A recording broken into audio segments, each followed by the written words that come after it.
One more time, one more time, one more time. Can we give it up for Ryan getting baptized today? You left a big old puddle up here. It's a sign of a good thing. That's awesome. Well, we have a special morning planned. We have a guest speaker with us who's actually not really a guest to Reality Church. Why don't you come on up, Brad? Brad, did I see you running around in the cafe last week? He serves in the cafe. We greatly appreciate that. But Brad and his wife run a counseling ministry and a coaching ministry. They're a great gift to us as a staff and as well as a whole church. I know I've personally learned a lot in terms of caring for people. So we're grateful to have you here today, and he's got a special message for us. So can you just welcome him one more time? Thank you, Brad. Thank you. Thank you. Thank you all so much. I'm really, really glad to be here and be here on this Sunday after Thanksgiving. A couple months ago, actually, Joe asked me if I'd be willing to preach this Sunday, and I said, sure, I'd love to. Tell me a little bit of what you're thinking. And he kind of pitched to me this idea of what are some ideas, what are some things that we can learn heading into Christmas that will make it a healthier or happier Christmas. And I kind of said, I'm happy to preach. That's a tough one, right? Because Joe knows I've been a marriage and family therapist for a little over 2 decades now. And if you know any counselors, if you're friends with any, this is a time to buy them a cup of coffee or something, because our schedule is the packed busiest in November and December.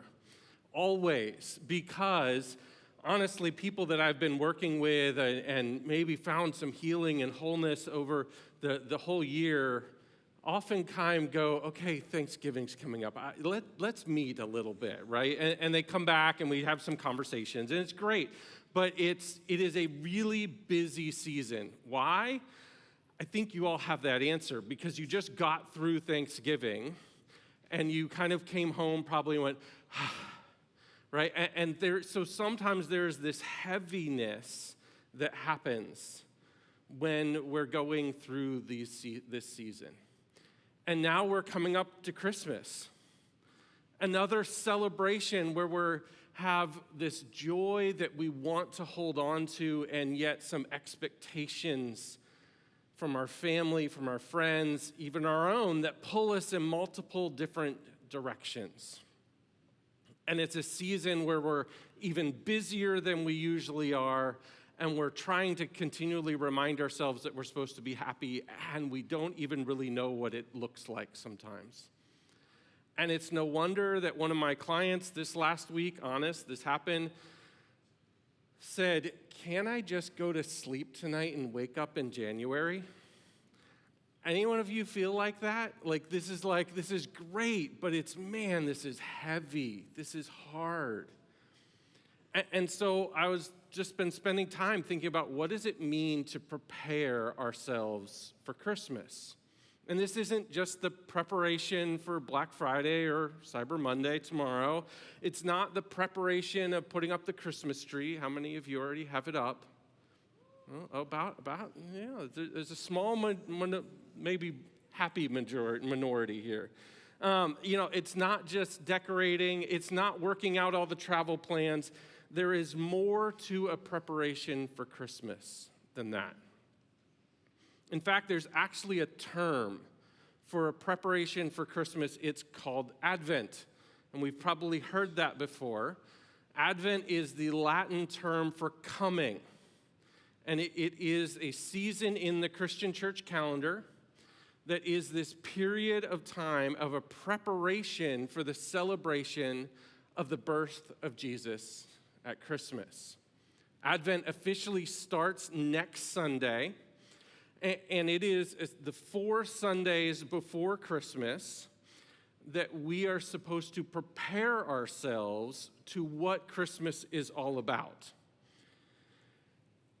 And I know that's something that a lot of us want to do and are yes, I want this, and yet there's a heaviness, the weight sometimes of a season of what we want it to be, and yet sometimes isn't. the pull to be happy, and a whole lot of other emotions too. So what does it mean to be ready for this season? Well, for generations, the Christian church has said there are 4 important themes to look at to help us to be ready for Jesus' arrival. And those themes happen to be in the flavor of emotions. So I'm like, wow, this is something I can talk about, right? So the way Advent goes is week 1, we're supposed to focus on hope. Week 2 is peace. Week 3 is joy. And week 4 is leading into Christmas is love. Doesn't that sound nice? Hope, peace, joy, and love. So I was like, great, this is perfect. We can talk about hope, peace, joy, and love. And I started thinking about these emotions and started talking and reading up a little about them. And these are hard emotions. These are heavy. They're a lot to get our heads around. So we're actually going to look at what are these 4 emotions? What do they mean? And what does the Bible mean in terms of hope, peace, joy, and love? So we're going to start with hope. So hope is a mental choice. A mental choice that grabs onto the possible positive outcomes of the future. This is not flimsy. This is not just, oh, I hope you have a nice day. Real hope hurts. Real hope comes with a heavy, burdensome thing to hold on to, and sometimes in the face of immense pain. Now, I debated telling you this story coming up because, well, it's a little weird. And let's just say science in the 1950s was a little weird. So that greatest generation that your grandparents grew up in, they had some weird studies. But there's one study that I think just represented hope so well that I wanted to share. We could not do this today. You'll see for obvious reasons. So in the 1950s, there was these researchers that took a bucket of water and took lab rats and put them in the bucket of water that was half filled with water. Those lab rats drowned within a minute. They then did this study again, except this time, right before the lab rats drowned, they rescued them. They dried them off, they fed them, they got them all safe in their cages, and the next day they came back and put them right back in the bucket.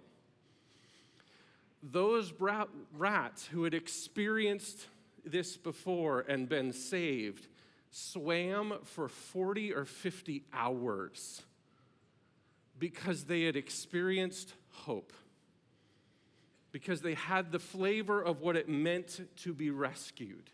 They learned hope, and that's the heaviness. In fact, Brené Brown says, hope is a function of struggle. We develop hope not during the easy or the comfortable times, but through adversity and discomfort. Hope is forged when our goals, our pathways, and agencies are tested, and when change is actually possible. It's that last part that we need to hang on to. When change is actually possible. Sometimes when we feel hopeless, that's the piece that we've lost because it's felt so heavy. So I want you to think about that type of hope, the hard, hurting hope for something different. And then remember and consider how many times you've heard Christians tell others, maybe tell you, it's okay, you don't have to get upset, you simply need to hope in the Lord. Those words give an assumption that if you're struggling, you don't have hope. That hope sometimes means you're smiling, that faith sometimes means that you erase all doubt, that hope doesn't remove despair. Hope hurts. And in fact, we hear that in Scripture. There's so many. I picked out Psalm 77. It says, I cry out loud to God, and He will hear me. In the day of my trouble, I seek the Lord. In the night, my hand is stretching out without wearying. My soul refuses to be comforted. Refuses to be comforted. When I remember God, I moan. When I meditate, my spirit faints. That is in Scripture, people, right? Like when we feel like that way, sometimes the world or other Christians tell us, you just need to have more faith. You just need to have more hope. But this is what it says hope actually is. What hope can look like, an ache for something different that we need to fully embrace when it's really hard. So, for a better Christmas, we need to lean into where we need to hold on to hope, even if it's really hard and painful, and how we can embrace that even while we're still swimming. So, our second emotion, peace. I'm not even going to pretend that this one's easy because right now in our world, we're in this very tenuous peace in the Middle East, right? Like where we're just seeing this little bits of peace. And we can see how hard that is. In fact, the Hebrew word for peace is the word shalom. And shalom means completeness or a whole well-being. We are all searching. Our hearts are all yearning for that type of peace. Counselor and philosopher Dan Allender says this about peace. Each of us was designed for Eden, living in a perfect relationship, a state of shalom, of peace, with ourselves, with others, and with God. But now, here, today, shalom has been shattered. We are separated from Eden. We are out of Eden. We're living in a world with brokenness, disconnection, and trauma. Each of us trying to protect ourselves in the midst of the harm end up cutting ourselves off from future harm that we create a false Eden, a place where our hearts are hardened to both the reality of trauma and the hope of restoration. The defensive structures which we turn to, disassociation, addiction, sabotage, bind us to our trauma and separate us from the true goodness and delight of living in relationship with others and God. It's only when we recognize that shalom has been shattered and our attempts to recreate it have left us even more broken and disconnected that we can move authentically towards the restoration of shalom and the promise of deep healing. That's heavy, hard, heart-wrenching peace. Fighting for your breath, recognition of brokenness, peace. Looking at those broken places, seeing failed attempts to make ourselves feel better, and grieving over the disconnections. That's a different kind of peace that maybe we need to think about this Christmas. A peace where we can find a small restoration. Okay, so our third emotion. Maybe this one's a little bit more fun. This is joy. This is that feeling that I remember seeing my soon-to-be wife walk up the aisle, or seeing my newborn child for the first time. That feeling of just utter, excited joy. That's not exactly biblical joy. There are those experiences of joy in the Bible, but really biblical joy is much more than that happy feeling. It's a lasting emotion that comes from the choice to trust God will fulfill his promises. And I find it really interesting that James, in writing his letter, starts the very beginning of his letter. He starts by saying, "Count it all joy, my brothers and sisters, when you meet trials of various kinds. For you know that the testing of your faith produces steadfastness, and steadfastness, have its full effect, that you may be perfect and complete, lacking in nothing. That's a little bit different kind of joy than the excitement that you get. This is have joy in the midst of tears. Have joy in the places where you don't really feel any joy. This isn't turn your frown upside down type of joy. This is a profound decision in faith, a profound decision in hope, profound decision that peace can be there, and seeing the positive love of Jesus. So, for a better, healthy Christmas, consider pure joy, even when it's coming through tears, even when you don't know how to feel that joy, even if it doesn't look easy. And last but not least here is love. Love is, well, our family, our spouse, our children. Love is actually what this season is all about, right? It's what we are all told that is the purpose of Christmas, is love. I remember being taught in Sunday school that God, it was love that caused God to send his son to us. That's why he came. And I remember sitting there and my teacher saying, God loves you so much that even if you were the only one here, he would have still come for you. Now, that is an absolute true statement. But I don't know about you, but am I the only one who did not feel at all worthy of that statement? And that what came out of that is like, oh my goodness, I'm not sure I can live up to that. I can't hold that responsibility. I just don't feel worthy of it. I know when I was a young man, I would get in this place where I'd feel totally unworthy of God's love. I understood that he loved me, but I really felt like I have to do something to earn that. I have to clean myself up. And so I would have times where I'd get close to him and I'd be there and I'm reading my Bible, I'm doing all the right things, and I feel that love. And then, life would happen and things would happen and sin would creep in. And all of a sudden I'd feel that distance again and I'd go, I'm not worthy. You know what? I need to fix myself in order to come back.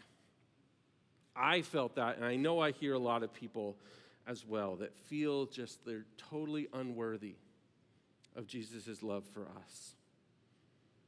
And here's the thing. I want to tell you a story about what God says about love that might shed just a little bit of light on this. And this is a story that Jesus told.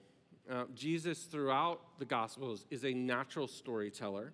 He uses every opportunity he can to tell a story to teach a point. And sometimes he uses circumstances. Somebody's digging a hole in the roof where he is, and he uses that to teach the people there about it. He comes across a woman on the road, and he uses that opportunity to teach about it.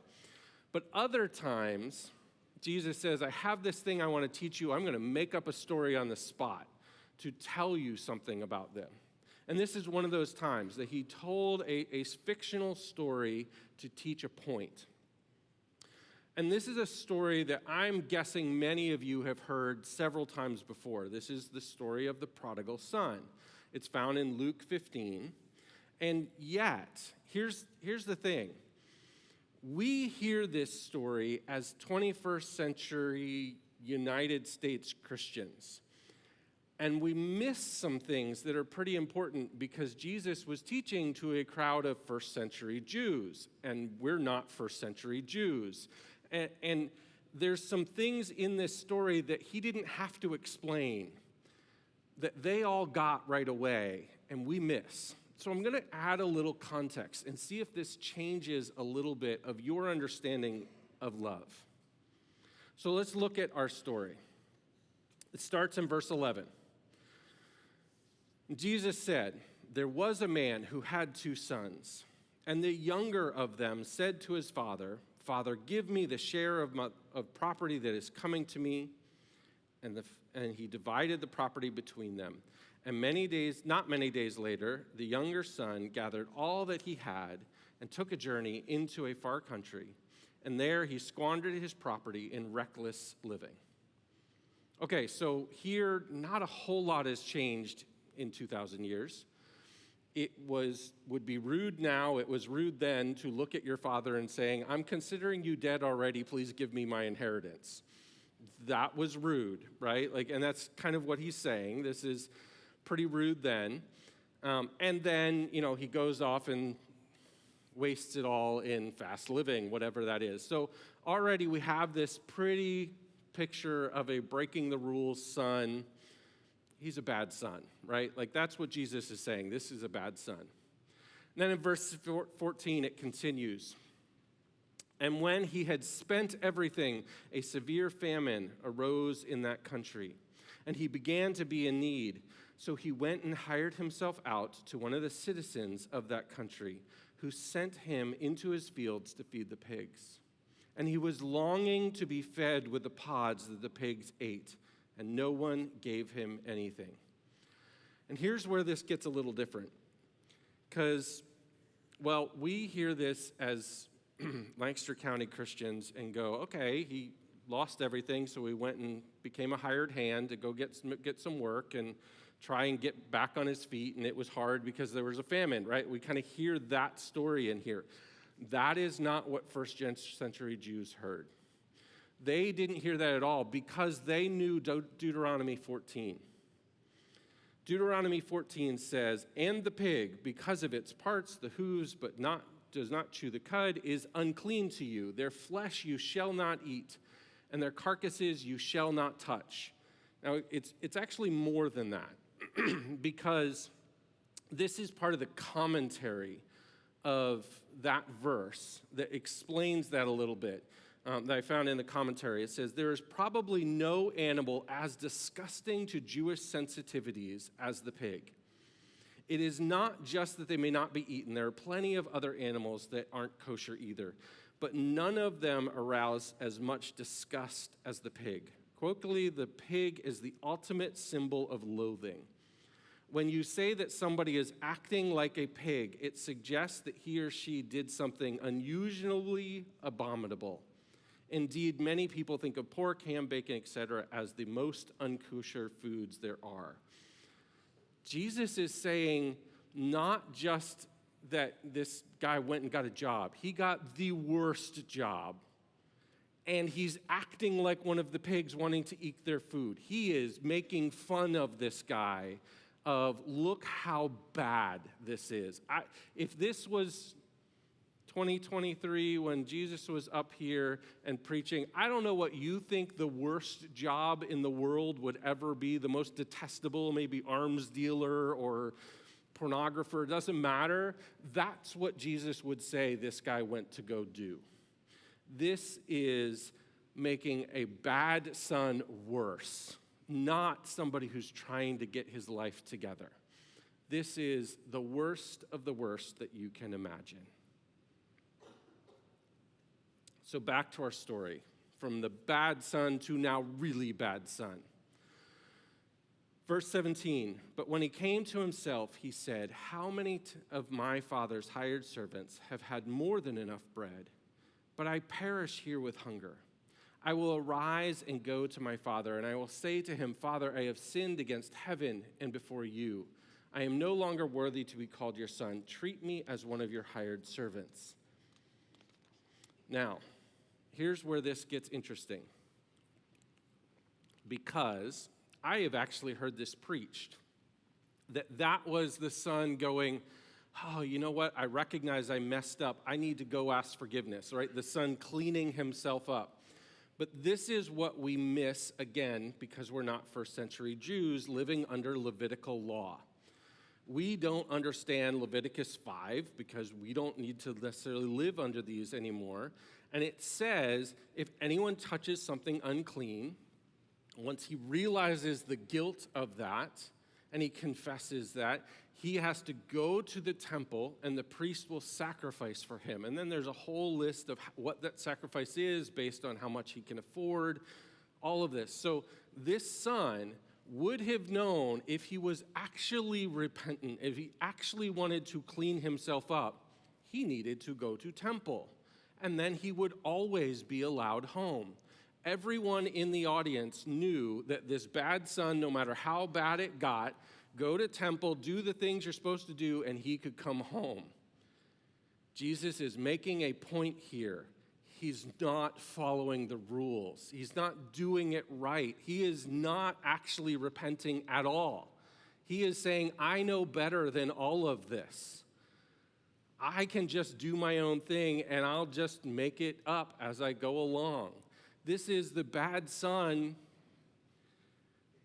giving the finger to all of the traditions that he grew up with. And everyone in the audience knew that this is just making it worse. And so the story continues. The son arose and he came to his father.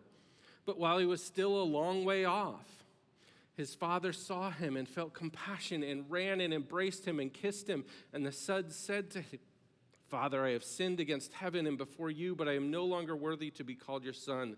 But the father said to his servants, quickly bring the best robe, put it on him, put a ring on his hand and shoes in his feet. Bring the fattened calf and kill it. Let us eat and celebrate, for my son was dead and is alive again. He was lost and he is found. And they began to celebrate. The father was waiting for him. The father was waiting for him. And this is the last piece that the audience would have known, is that the father, by going and embracing the son who was dripping in sin, took on that sin by embracing him. He now was saying, now I'm unclean too. It doesn't matter. I love my son. This actually is the story of what Jesus was doing for all of us. This is his story. That even though he was dripping in sin, he says, I love you and you are worthy. That son did not clean himself up and come home. That son just came home messy, as everything over him. And the father said, you are my son. You are my son. This is our story. We don't need to do anything special to be ready or worthy for God's love.